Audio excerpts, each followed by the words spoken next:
Welcome to the Ben Buzz. I'm Benny King, and this is Hawkeye State of Mind. Now, this is episode 2. We had the first episode covering the Cy-Hawk game between Iowa and Iowa State last week, so thank you all for tuning in for that. And that Iowa State game was a very interesting game, and that's what I'm here to talk about.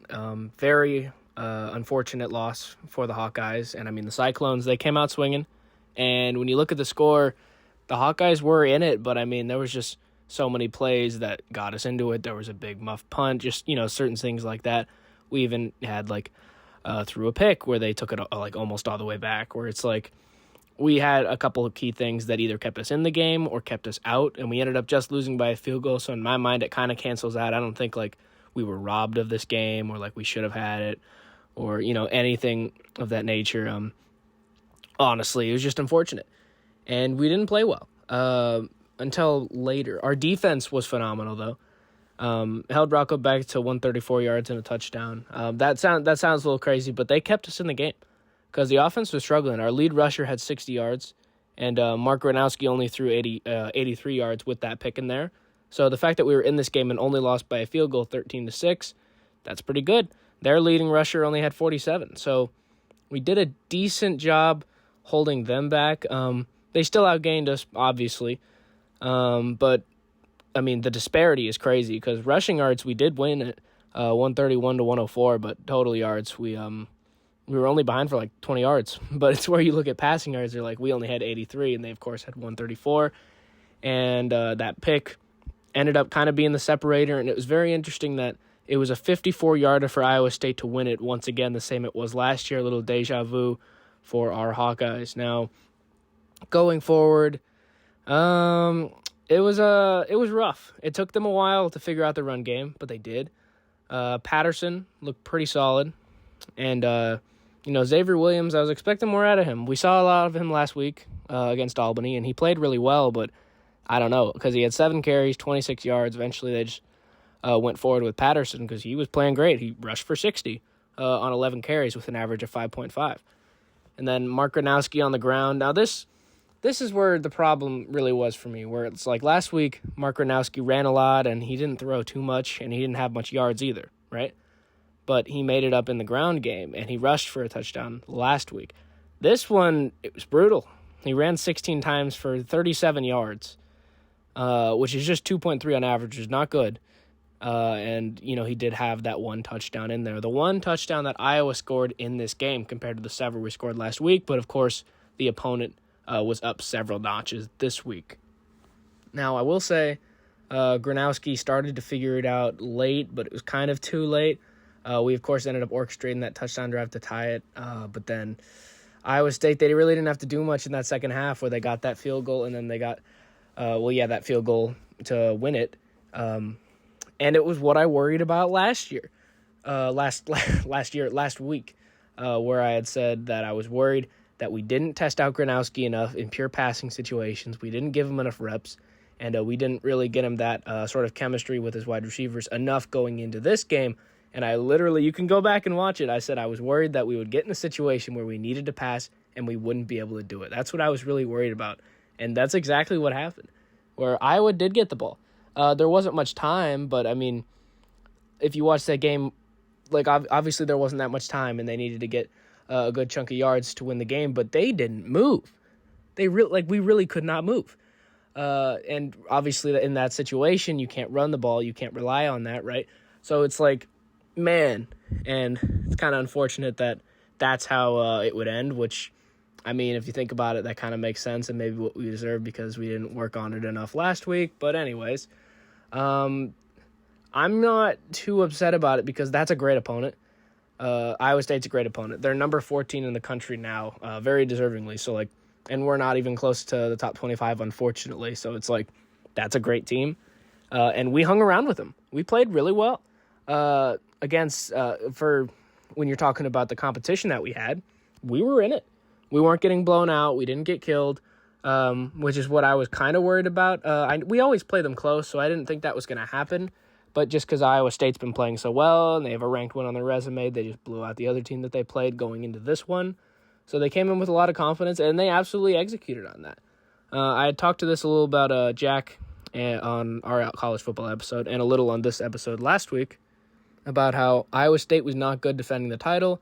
They hadn't beat the Hawkeyes in Ames in the past 6 years, and they did. They did both of those things. And Iowa is going to be going on 2 years now without the Cy-Hawk trophy. So they'll be hoping to get it back. We will, hoping to get it back next year. Hopefully, we'll see. But yeah, this is just a bummer.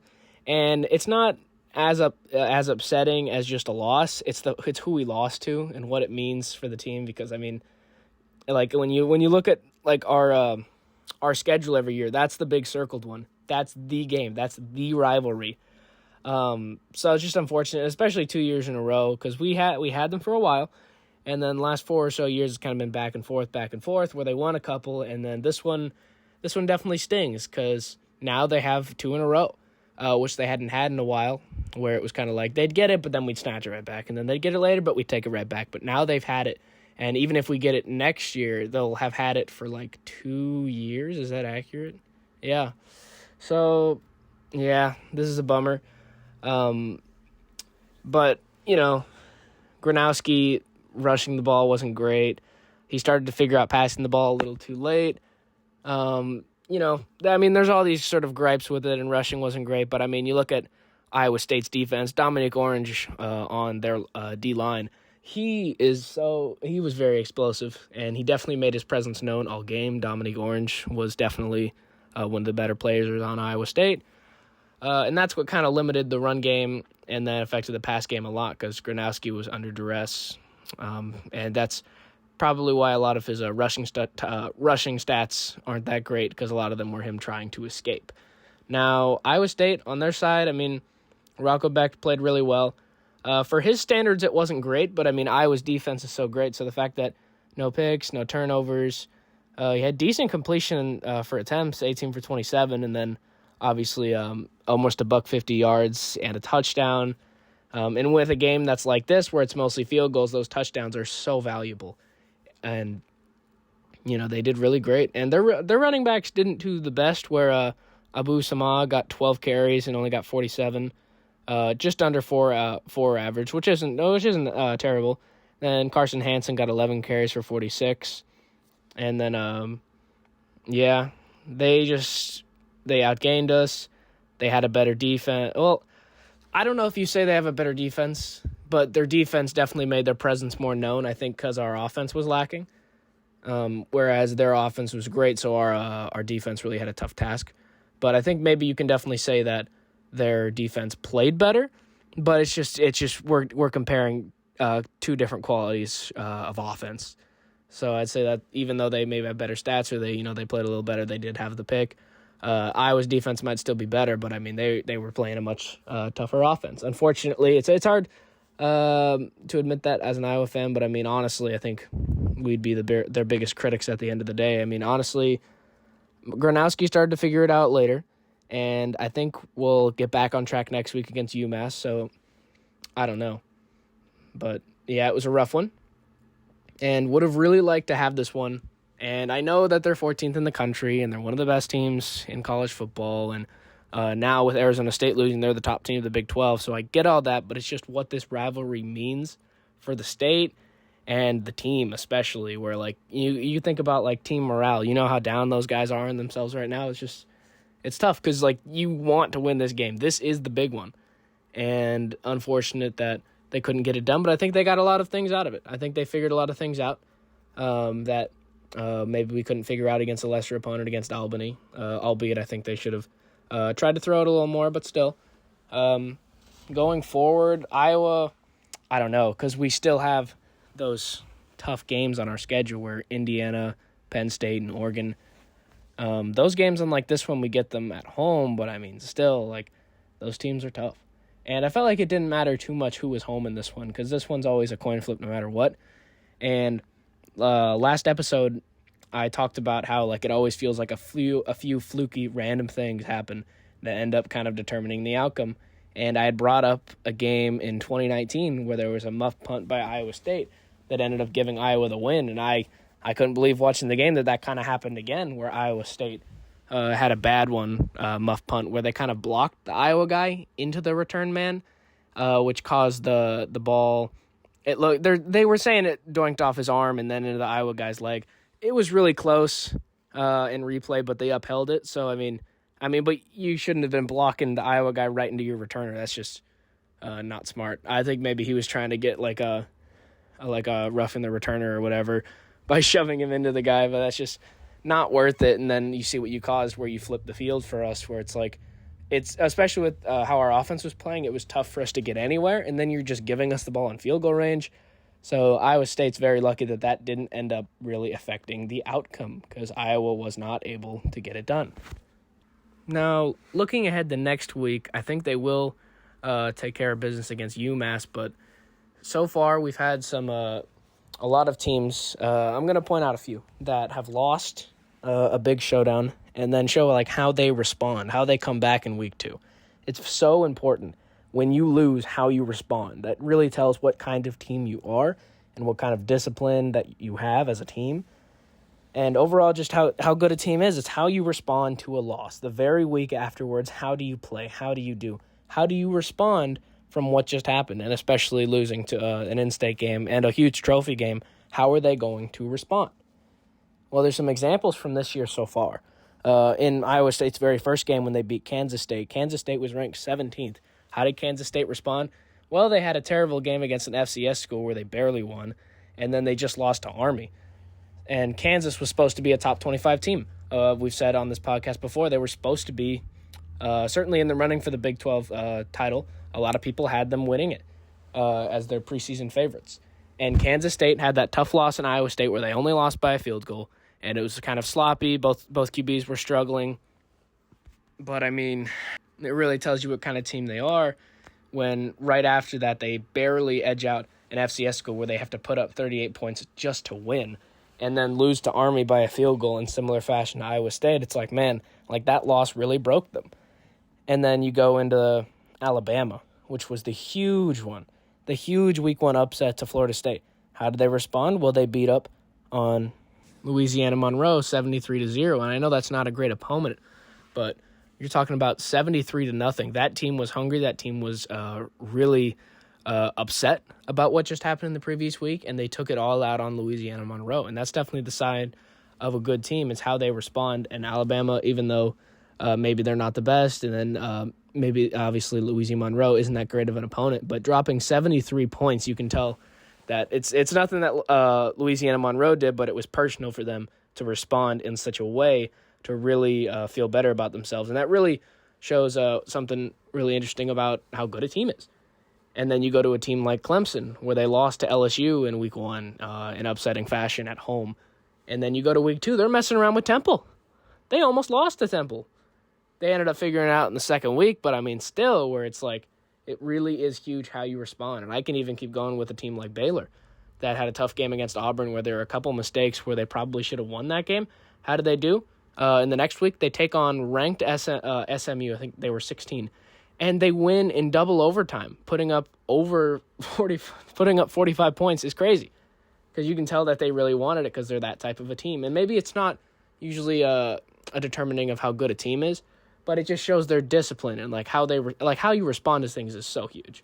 Where that even goes back to that great Rocky quote, where it's not how hard you get hit, it's how hard you can, how much you can get back up. And I think that's certainly evident of a good team.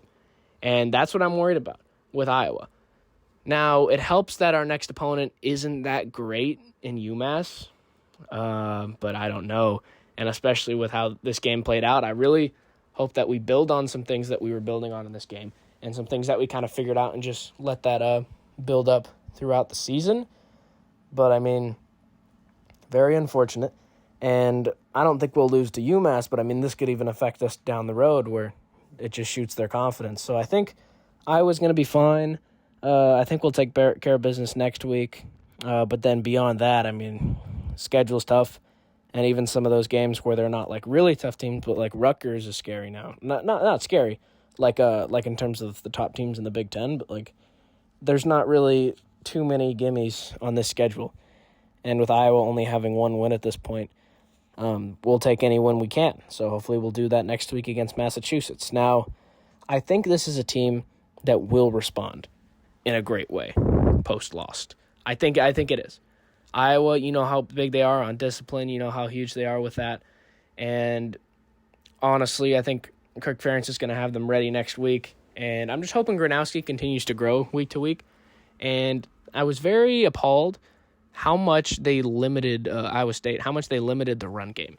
That was a big issue. And that was probably why Gronowski struggled to really open up the pass because, they had even said in the broadcast, like, Iowa State was, like, bringing down their coverage because they weren't worried about the deep ball, so they were all staying, like, pretty close, so the short throws weren't there, and then more guys were there to stop the run, where it's like they really had our number. They really read us like a book, play after play, and if it weren't for the muff punt or, like, penalties, there was 2 penalties on one play that basically gave Iowa a touchdown. Now, was it kind of defensive holding where, like, he kind of got the guy back from where the ball was going to be? Yeah, probably. But because of those penalties, and then another one, we got half the distance to the goal. Then again, and got all the way down to, like, the 2 or the 1 yard line where we just ran it in, and it's like, man, that was just to stay in. Where it's like if a few of those things don't happen, maybe we do get killed a little bit. So I was kind of worried about this game. And rightfully so, because Iowa State's a great team. And it didn't exactly go our way. But honestly, when you're talking about quality of opponent, we can't be too upset at this because that is the number 14 team in the nation and the top team in the Big 12. So it's easy to say that. It's like, oh, we shouldn't be that upset. Oh, we played good for who we played. Everything that they're doing, they're undefeated, number 14, top of the Big 12. So we shouldn't take this as personally, but it's such a huge rivalry game. And an in-state rivalry at that, where it's like, man, you would love to have this one, and it really is unfortunate. And as someone who lives in Iowa, I've heard, like, chirps of, like, people messing, like, Iowa lost, and, like, it gets under your skin a lot more than you'd like it to. It's just, man, you really love to have this one, and we just couldn't get there, unfortunately. And definitely would have liked to, but especially because it's Iowa State. But I think we can definitely build on some things, and I hope that we'll play better in the future, but I'm still worried about games like Penn State and Oregon. I was already worried about those because I was worried that we were going to get, like, killed, right? But then I was starting to feel maybe a little better about it when we were, like, playing decently in this game, but, like, I'm worried that those games that we're going to get killed, and then I really worry about that Indiana game because I think that's our most winnable game against our ranked opponents, definitely. But, like, if we show up against Iowa State like we against Indiana like we did here, I don't know how much that's going to fly.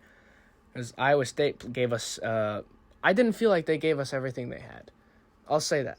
Because I know that this rivalry, and obviously it's very tight and it gets very defensive. But honestly, so although this was a decently played game by the Hawkeyes, the Cyclones, that was a tough game and a really tough opponent. But we played decently, but I'm more worried than I was about that Indiana game, where I think you get more optimistic if you win this, but I don't know. And going back on what I was saying, it felt like Iowa State was better than this. It felt like they were better than to get in a dogfight with us like this.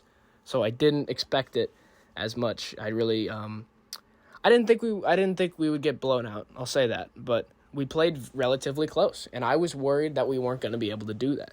And I know that's like an in-state game, and I know that's kind of how this game goes, and it always seems to be close, but I was really worried because of how good that they've been playing, and I was really worried about our performance against Albany and how that would leak into this game. But Iowa, we didn't do too bad. But then you look into it, and you're like, well, how close we would have been if we didn't get that muff punt and get that short field, if we didn't get those penalties that led to the touchdown, where it's like, man, like almost like we were closer than we should have. And Iowa State kind of has that thing where they kind of do that in our game where they kind of let us back into it. So maybe that's why why we ended up getting so close. But really wanted to win this one, probably more than any game on our schedule. And it didn't go well. And that's going to be our first loss of the year against Iowa State. And that's a good team, though. We can say that all day. Or like, oh, it's a good team. Oh, they're undefeated. But, like, it doesn't help. And it's not going to take away from the pain of this loss.